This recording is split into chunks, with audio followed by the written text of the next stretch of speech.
Get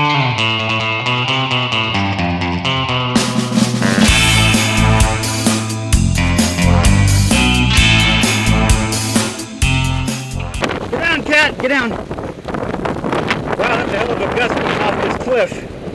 What the heck is here? Poof. Dust everywhere. Okay, let's try again. You think this big old rock would protect us? Well, I like him, yeah. Somehow that gust came off of there and just kicked our butt. Okay. That's a good thing we aren't biking this. I would love to. The tread's really nice here. Oh, I got a cramp in my right leg. Holy shit, it hurts. We traveled the southern route from San Jose through Las Vegas and into Utah. Found snow on the high passes of Interstates 15 and 70, then into the beautiful Red Rock Desert of southeast Utah. Moab is 1,000 miles from San Jose, which we drive in a day and a half. This video is shot with a Contour HD 1080p helmet cam on Jim, and by Katya shooting with an iPhone 4. I managed to smash up a pedal in the rocks on the second day. The third day, I discovered the new pedal's release was too tight, and I couldn't unclip and fell over into the rocks a few times until I got the adjustment right. A little blood in the legs adds credibility on the trails.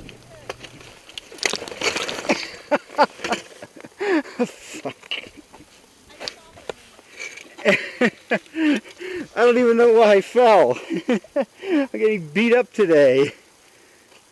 I returned to the bike shop with a broken brake handle. Moab trails are famous for braking equipment, but Moab has 4 outstanding bike shops for repairs.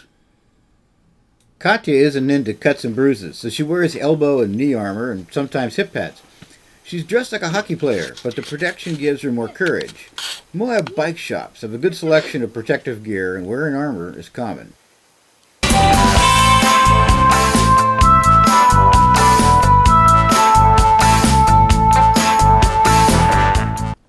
Moab has excellent and interesting beginner to advanced trails with wonderful views of Arches National Park. The Moab brand trails, named like cattle brands, offer technical variety and adventure for young families to hard-charging, advanced mountain bikers. The trails are designed in loops with many options, so riders can avoid repeating the same trail. RM Trail is a former road with only light challenges and perfect for a family ride or beginners. It crosses gentle slick rock for a great first-time experience on this Jurassic sandstone that is the centerpiece of Moab mountain biking. Lazy and Easy are fast-swooping, modern-design trails that are both exhilarating to ride and have a few rock gardens to provide interesting technical challenges. The climbs are short and gentle. They provide several miles of warm-up terrain before riding the more technical trails, or a great place for a beginner to get started on single track. The Barbie Trail is where the intermediate fun starts. This open mesa-type trail runs along a low ridge and through rock gardens with some challenges for advanced riders. Frequent ledges and some tight technical turns keep riders focused on the trail.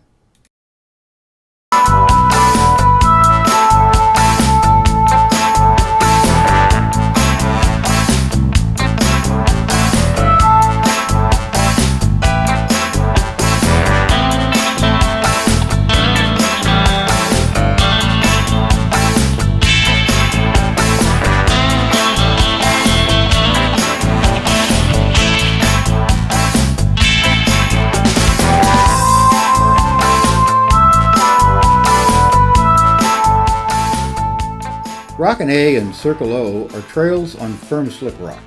The trails are a bit more challenging than they appear, and 5 miles of pure fun with a great workout. We're desperate to bike them again as soon as possible. The trails are well marked with dashes or stripes. The tread was planned to give rider challenges and an interesting course.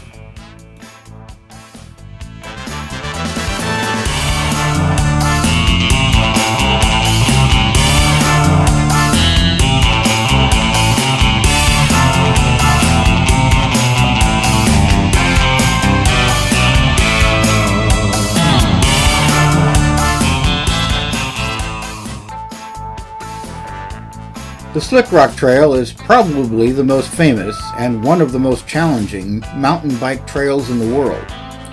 For the first couple of miles, there are crowds at times. After that, it's almost lonely. The Slickrock isn't really slick. The sandstone gives bike tires amazing traction. This creates a mental disconnect, along with challenging the cyclist's strength.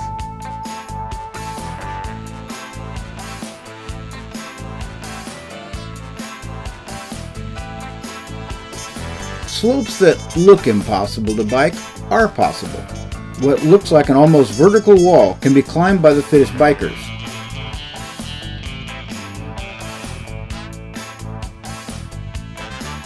Descents that look like free falls can be rode with some control. It just takes a while for the brain to sort that out. It is a time of fear and awe.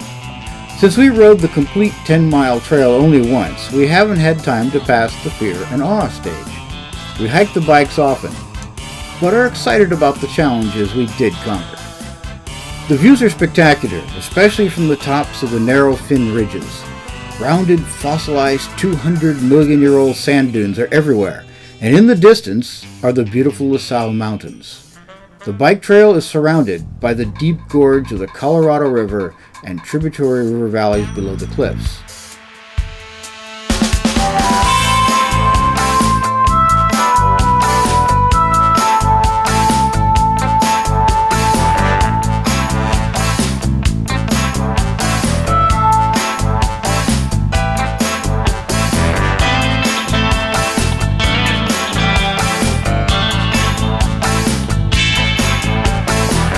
The return to the parking lot means only a 5-minute drive down to Moab Brewery.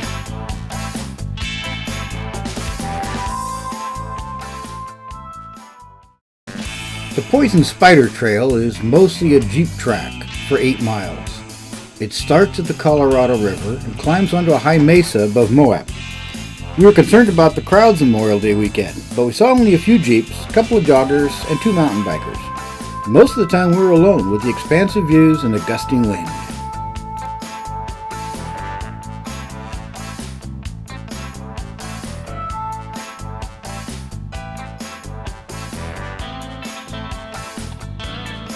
Someone wrote that you bike Poison Spider until you're tired of pushing through sand traps.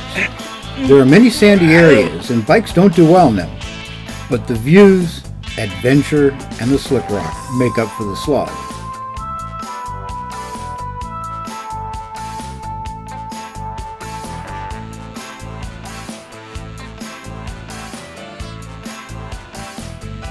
We find roads boring, but the upper part of Poison Spider is worth the trip.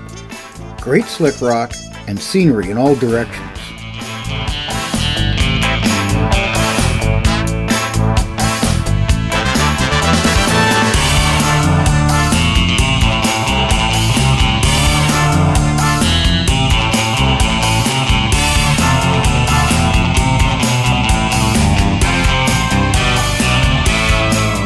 At the rim, you have to make a decision.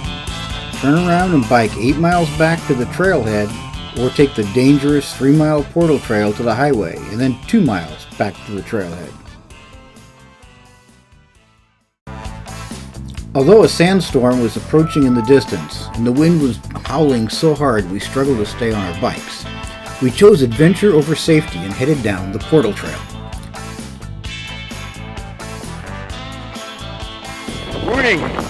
3 bicycles died here. Sure, a 3-mile trail to the highway seems like a better option than a return through sand on the Poison Spider Trail.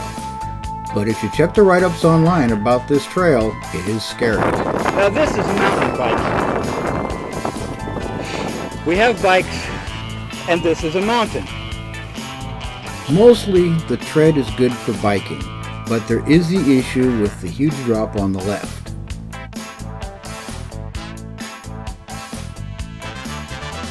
After passing the overlook, the trail heads down a long ramp to the highway.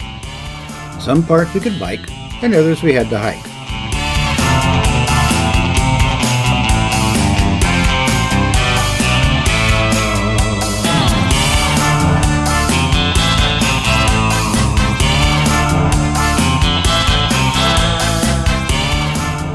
At the end of the day, we celebrate our accomplishments with great food and beer in Moab Brewery.